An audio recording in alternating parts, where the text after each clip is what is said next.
É verdade que todo brasileiro gosta de um parque de diversões, né? E se eu te contar que existia um parque enorme em São Paulo, que era como a Disney brasileira? Ele era o Play Center, um parque que carregou uma história de lucros, crises e até mesmo acidentes, antes de fechar as portas. E agora, mais de uma década depois, a marca ganhou um novo dono, a Cacau Show, que pode misturar chocolate com entretenimento. Essa é a história de um parque que marcou várias gerações no Brasil e eu vou te contar tudo nesse vídeo. Seja muito bem-vindo a Empresas da Bolsa, eu sou a Beatriz Salles e você está na UVP Capital.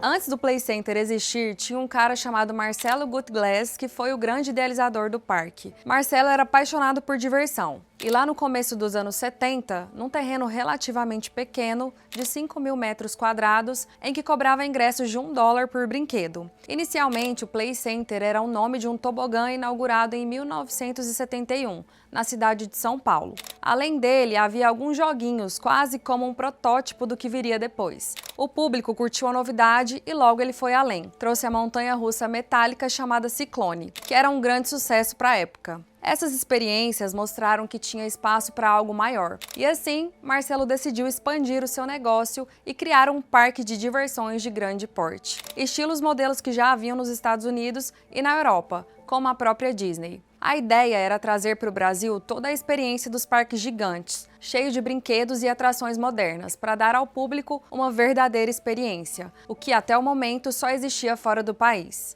Marcelo queria mostrar para o seu povo que o brasileiro também podia e merecia viver a magia de um parque temático de grande porte, e essa visão foi o ponto de partida para o que se tornaria o verdadeiro Play Center.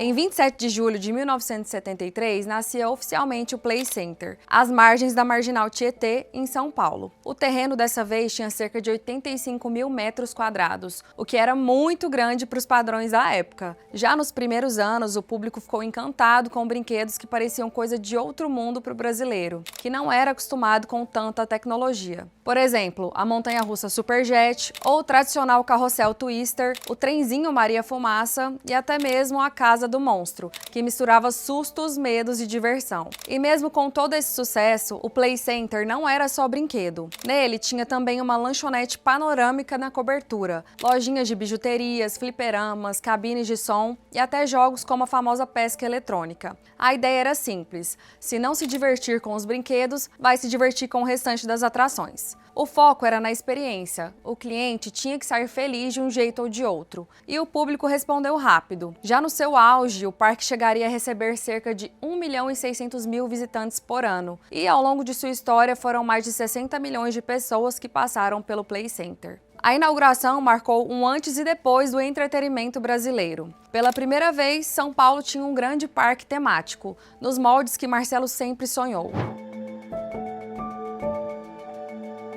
Em 1980, o Play Center já não era mais só um parque, era um fenômeno cultural. Para muitos paulistas e até para gente de outros estados, visitar o parque era praticamente um ritual de passagem da infância para a adolescência, e tinha muito adulto se divertindo lá também. O espaço vivia lotado, as filas enormes eram parte da experiência. Quem nunca esperou horas pela montanha-russa ou para dar uma volta no barco Viking? E além dos brinquedos clássicos, o Play Center soube se reinventar, criando eventos temáticos. O maior deles foi o Noites do Terror, lançado em 1988. O evento contava com diversas participações especiais, tipo o famoso Zé do Caixão, e fazia com que o parque inteiro se transformasse num cenário de filmes de terror, com monstros circulando entre os visitantes, atrações exclusivas e um clima que misturava diversão com muito susto. Era um evento que garantia a casa cheia quando rolava. E a partir daí, o Play Center se consolidou como uma referência de entretenimento no Brasil,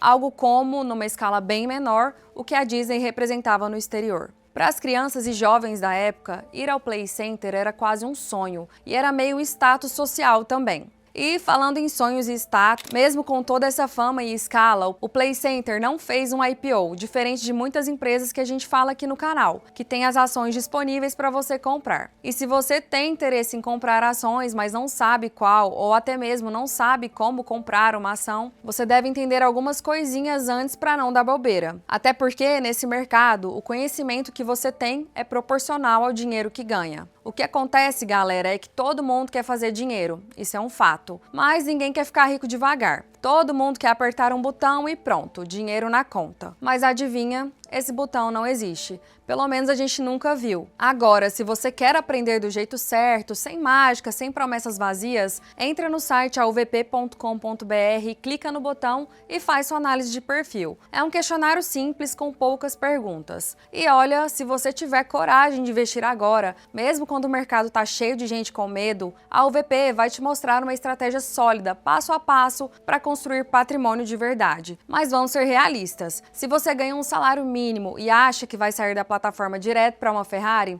não vai rolar. Agora, se você ganha mais de 4.500 por mês, aí dá para construir algo. Com 15 mil ou 50 mil, o processo é mais rápido. Mas não é loteria, é estratégia. Clica lá, preenche o questionário e começa agora, porque a gente está começando uma turma nova e pode te ensinar a investir com estratégia no Brasil e no mundo inteiro. Depois de quase 2 décadas de muito sucesso, a partir de 1990, iniciou uma virada para um período bastante turbulento no parque. A economia brasileira passava por crises, desvalorização do real e, para piorar, a grande dificuldade em importar brinquedos e peças de manutenção. Mudou totalmente a situação financeira do Play Center. Manter um parque daquele porte não era barato. Cada atração exigia um investimento alto, tanto na tecnologia quanto na segurança, que era crucial. Qualquer acidente poderia manchar a reputação de anos do parque, fora as atualizações para as novas atrações que ficariam mais difíceis de conseguir. Além disso, os custos em dólar dispararam. A bilheteria, que dependia do público local, não conseguia acompanhar essa alta e, aos poucos, ficou claro que o parque já não conseguia se renovar na mesma velocidade que antes. Para tentar segurar a situação, em meados de 1997, a GP Investments entrou no negócio e chegou a assumir uma grande parcela da empresa. A ideia era injetar capital e reestruturar o parque. Porém, com o tempo, a gestora deixou de investir e o Play Center ficou sem fôlego financeiro para continuar enfrentando a crise. E como se diz o bom ditado, não há nada tão ruim que não possa piorar. Com a ascensão do shopping center e cinemas, o público começou a ficar ainda mais dividido. Era uma concorrência muito forte, até porque, convenhamos, quem não gosta de dar uma voltinha no shopping até hoje? E enquanto isso, o Play Center parecia estar preso ao passado, ainda vivendo restos da fama que teve nos anos 80. O brilho ainda não tinha acabado de vez, mas o início do fim já estava marcando presença. O parque, que era o sonho de consumo de qualquer um, começou a enfrentar uma fase ainda mais complicada.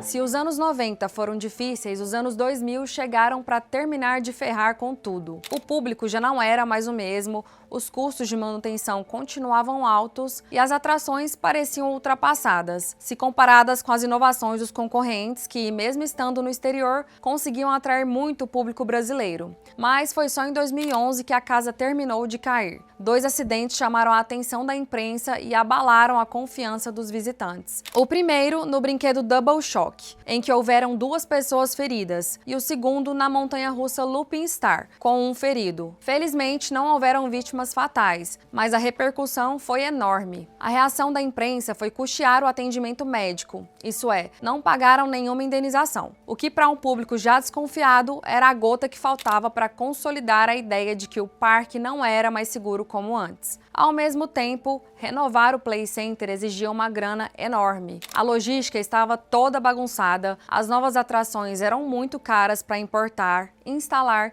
e divulgar. Além de que tinha a pressão de renovar o alvará de funcionamento todos os anos, que era um peso grande no orçamento. Era como se cada pilar do parque estivesse caindo ao mesmo tempo. O público, as dúvidas, o investimento, os acidentes, um cenário muito complicado de sustentar.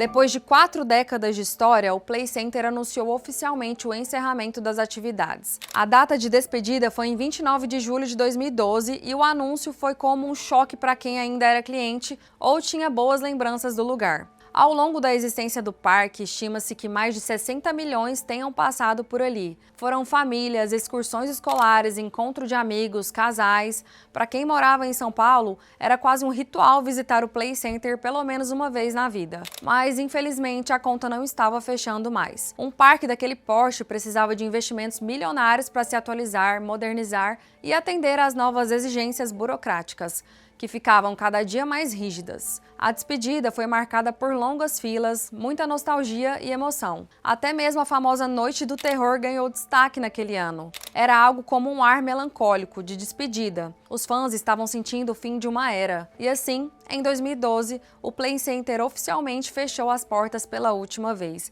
deixando para trás um legado que misturou diversão, medo, grito, riso, choros e muita luta.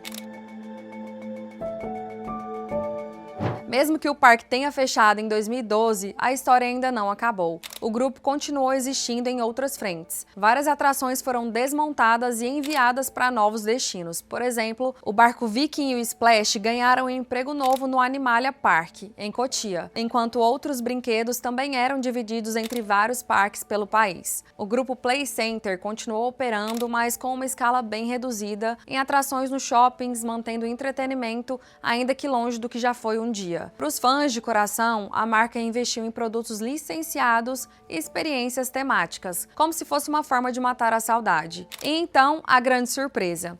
Em 2024, a Cacau Show anunciou a compra de todos os ativos e marcas do grupo Play Center. Alexandre Tadeu, fundador da Cacau Show, revelou que o objetivo era unir duas paixões brasileiras, chocolate e diversão. A notícia acabou reacendendo a esperança de que o parque retornasse como uma fênix de chocolate. E quando essa venda foi anunciada, a sensação não foi de um ponto final, mas sim de novos caminhos para a marca. Afinal, para Marcelo, criador do Play Center, repassar a marca significava garantir que o legado não acabasse. Em nota, ele destacou a conexão de valores com Alexandre e disse que enxergava a transação como a melhor forma de dar continuidade para a marca. Do outro lado, Alexandre não escondeu a euforia. Ao anunciar a aquisição, ele ressaltou que a ideia não era só comprar um nome famoso, mas sim criar novas experiências, mas agora com doces. A negociação ainda passou pelo crivo do Conselho Administrativo de Defesa Econômica, o CAD, mas a expectativa é que essa fusão de mundos, doce e diversão, abrisse caminho para novos tipos de entretenimento. Por mais que o Play Center tenha fechado as portas em 2012, ele nunca deixou a memória dos brasileiros. Foram quase 40 anos de muito grito e diversão, muita fila, comida, sustos e, claro, muitas noites de terror. Quem viveu essa época provavelmente guarda boas lembranças e nostalgias. Agora, com a compra pela Cacau Show, a pergunta que fica é: será que vamos viver uma nova temporada? Ou melhor, será que se retornasse hoje, seria tão divertido como era antes? Seja lá como for, a trajetória do Play Center mostra como um sonho ousado lá nos anos 70 conseguiu marcar várias gerações, desde o tobogã improvisado até o maior parque de diversões do país. E mais uma vez, o Play Center está se provando ser uma história eterna, mesmo quando suas portas estão fechadas. Se você gostou desse conteúdo, considere se inscrever no canal. Assim, você não perde nenhum vídeo sobre as empresas que movimentam o país. Hoje eu fico por aqui e até a próxima!